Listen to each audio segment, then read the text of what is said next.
Rise, fall.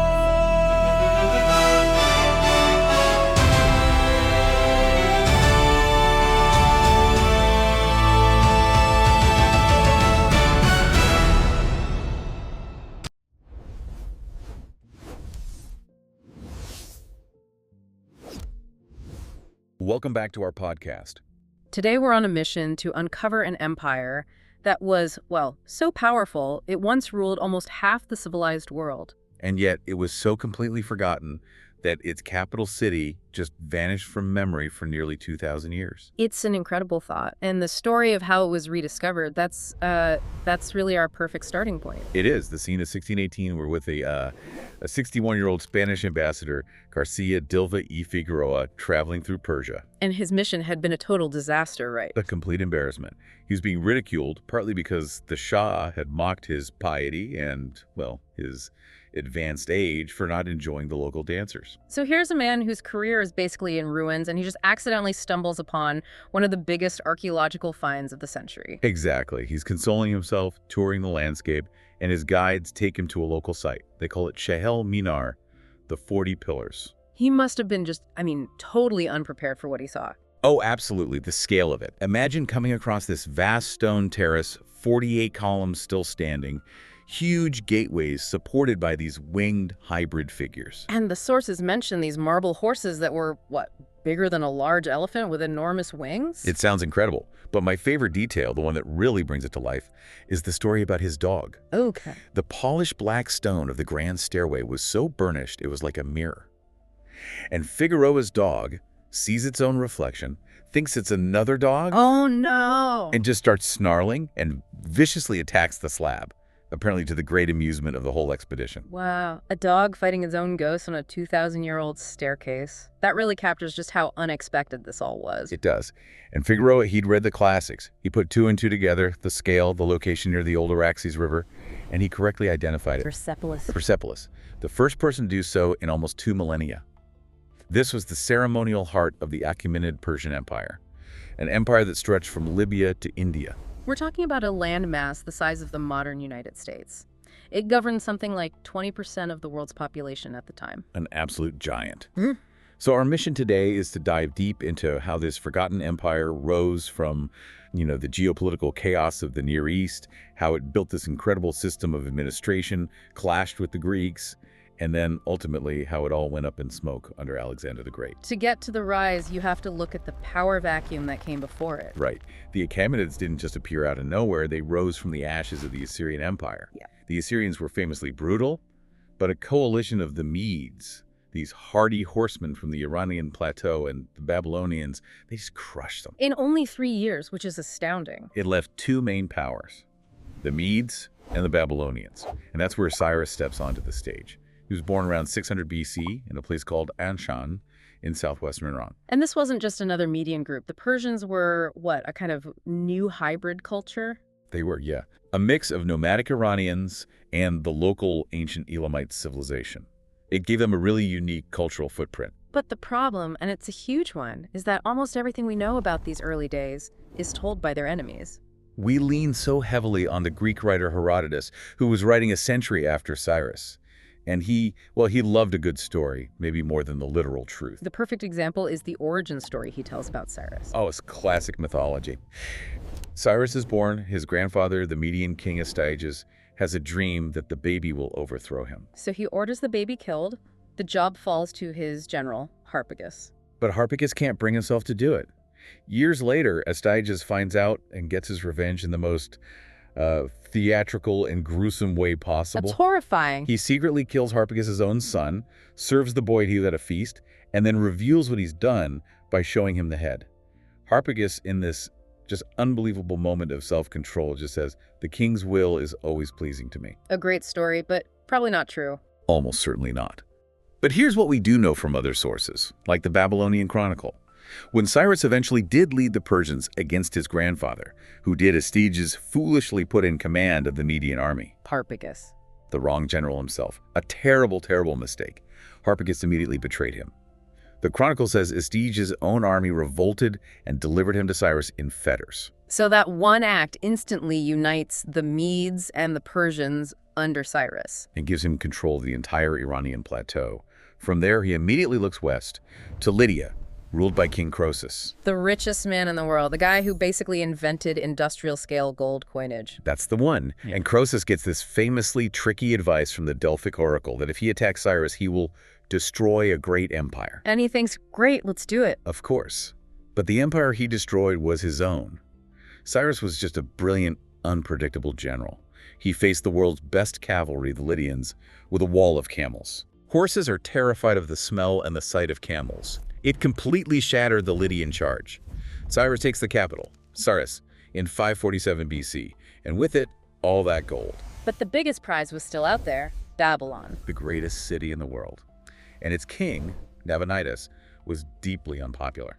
He defended the powerful priests by promoting his own favorite moon god over their supreme god, Marduk. A classic political mistake. Which Cyrus exploited perfectly. He marched on the city, and in 539 BC, he took it without a battle. The gates were open for him. And he presents himself not as a conqueror, but a liberator. Exactly. He restores the worship of Marduk, and, most famously, he allows all the conquered peoples, including the Jewish exiles, to return to their homes. That's just political genius. It won him so much goodwill. It's why the Hebrew prophet 2nd Isaiah actually calls him Mashiach Messiah. He's the only non-Jewish person in history to get that title. His empire was built on strategic generosity. But that doesn't always guarantee stability. Cyrus dies, his son Cambyses has a troubled reign, and then Darius seizes the throne around 522 BC. And the whole empire just erupts into chaos. A massive crisis of legitimacy. Which brings us to how Darius had to, well, literally rewrite history to save his own skin. He faced 19 rebellions in 1 year. How did he even justify taking power? He was only a distant cousin of Cyrus. He created a foundational lie, and he carved it into a giant cliff face at a place called Behistun for everyone to see. The Behistun inscription. Right. He claims the king before him wasn't the real heir, but an impostor, a magi named Gomata. And by calling him a magi, a member of the Median priestly class, he was also, very cleverly, delegitimizing any Median rivals. Then he married Cyrus's daughters just to be safe. So, on one side, you have this incredible work of propaganda, a lie carved in stone. But on the other, Darius was an organizational genius. He really was. He formalized everything, divided the empire into 20 administrative units, the satrapies. He standardized weights and measures, and he issued the first imperial coins, the gold and silver darics. The ones with the archer on them. That's it. And the sophistication of this system is just breathtaking. We know about it from thousands of clay tablets found at Persepolis. These aren't grand histories, are they? They're like receipts. Basically, yeah. Mundane records, rations of barley and wine, wages for workers. They show a complex, functioning bureaucracy that could manage a continent. And the key to it all was speed. The royal road from Sardis to Susa. Herodotus said nothing mortal traveled faster than those Persian couriers. A postal system that wouldn't be equaled for centuries. And this whole logistical machine supported a huge cultural melting pot. The Persians adopted the best of everything. Median clothes, Egyptian armor. They were pragmatic. And the Greeks made fun of them for it. They couldn't believe the Persians invented trousers. They called them thuloi, which basically just means sacks. Which is pretty funny, considering that today basically the whole world dresses like a Persian, not a Greek. We all chose the sacks in the end. And beneath all this was a set of Zoroastrian values. The core principle was to speak the truth. Lying and debt were seen as the worst disgraces. Which you need, I guess, if you're going to run a huge decentralized empire based on trust. You do. And this desire for order found its most beautiful expression in their gardens. The Parida. Our word paradise. It is.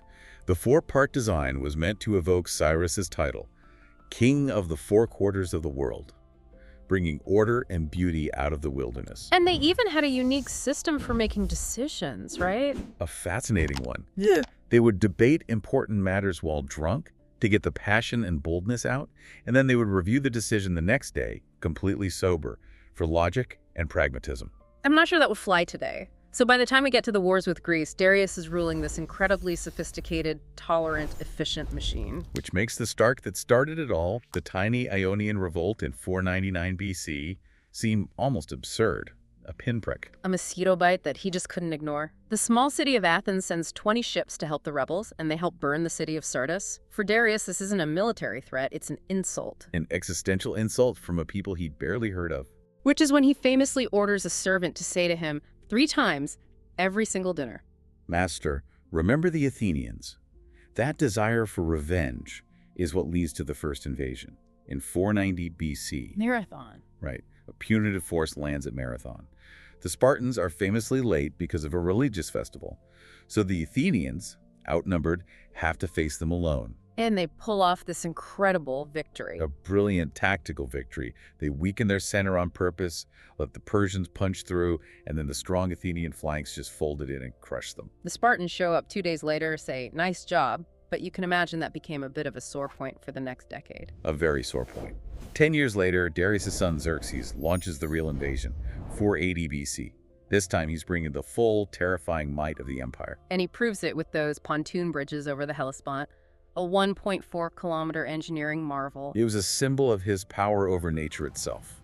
Even if the Greeks loved to tell that story about him whipping the sea after a storm broke the first bridge. That invasion leads to one of the most famous battles in history, Thermopylae. The Hot Gates. A narrow pass where the Greeks knew they could nullify the Persian numbers. 7,000 Greeks, including the 300 Spartans, hold off more than 80,000 Persians for 3 days. The discipline must have been incredible. I love the story of the Spartan Darius who, when he was told the Persian arrows would block out the sun, just joked. Good. Then we will fight in the shade. It's the perfect encapsulation of that spirit. But courage alone rarely wins wars. Right, it was intelligence that beat them. A local collaborator, a man named Ephialtes, showed Xerxes a path around the mountains. The Persians flanked them, and the defenders were annihilated. Xerxes then marched on, found Athens empty, and burned it to the ground. Sardis was finally avenged. But then he makes his big mistake, Salamis. A huge mistake. Against the advice of his commanders, he commits his massive, clumsy fleet into the narrow straits of Salamis. And the Athenian navy, led by Themistocles, they know those waters. They know the currents, the tides. And they just smash the Persian fleet to pieces. It's not just a naval loss. It breaks Xerxes' supply line.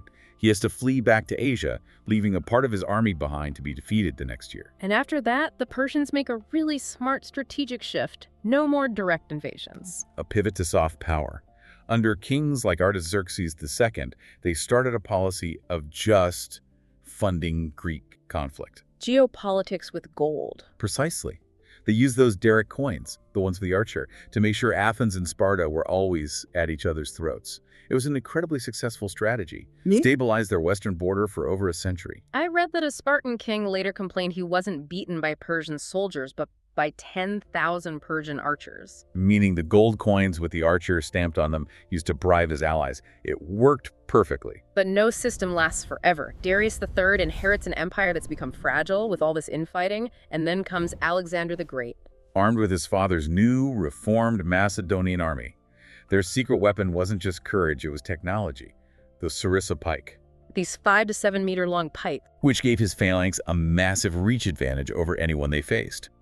Alexander invades in 334 BC and just rolls over the Persian forces at Assus and then Gaugamela. And his pursuit of Darius ends at Persepolis, the richest city under the sun. Alexander loots it, takes an estimated 4,000 tons of gold and silver, and then he burns the palace to the ground. The sources disagree on why, right? It was either a calculated act of revenge for Athens or a drunken, chaotic rage. We'll probably never know for sure. But that column of smoke visible for miles was the symbolic end of the Achaemenid Empire. And it's ironic because Alexander never really mastered what he'd conquered. His final march through the Gedrosian Desert, where he lost 3/4 of his men, proved he didn't understand the logistics that held it all together. He broke the machine, and when he died suddenly in Babylon without naming an heir, that vast, stable Persian state was replaced by 200 years of his generals fighting over the pieces. The funeral games, they called it. The great synthesis collapsed into chaos. The memory faded. And the monuments just stood silent, waiting for a Spanish ambassador's dog to find them. So when you look back, the Achaemenid legacy is huge. Our idea of paradise gardens, efficient administration, the political power of religious tolerance, it's all still with us. But as we've seen, almost everything we think we know is filtered through the Greeks, who wanted to make their own victories look even bigger. The historian Lloyd Llewellyn-Jones has this great line. He says, we can't really believe much of what Herodotus says, but at the same time, we can't do without him. Because the Persian sources are so often lost. Exactly. But we have to remember, the Persian kings themselves were masters of propaganda. That lie Darius carved into the cliff at Behistun, the fundamental misrepresentation of how he seized power. It's the ultimate warning label for history. And that leads to a final question for you, the listener. If the victorious king himself carved verifiable lies into stone to legitimize his rule, and if the main histories written by his enemies are full of their own myths, how many of the core facts we rely on about any great historical power are really just the oldest, most successful propaganda campaigns? That challenge, the challenge of finding the truth, is maybe the greatest legacy the silent empire left behind. Stone by stone, the towers grew tall. Echoes of power in the mighty hall. 1,000 banners in the golden light, marching forward to claim the night. Rise to the heavens, they cry. Empire's born. And the fire and pride. But the earth it turns, and the winds will call. Rise, rise, then crumble and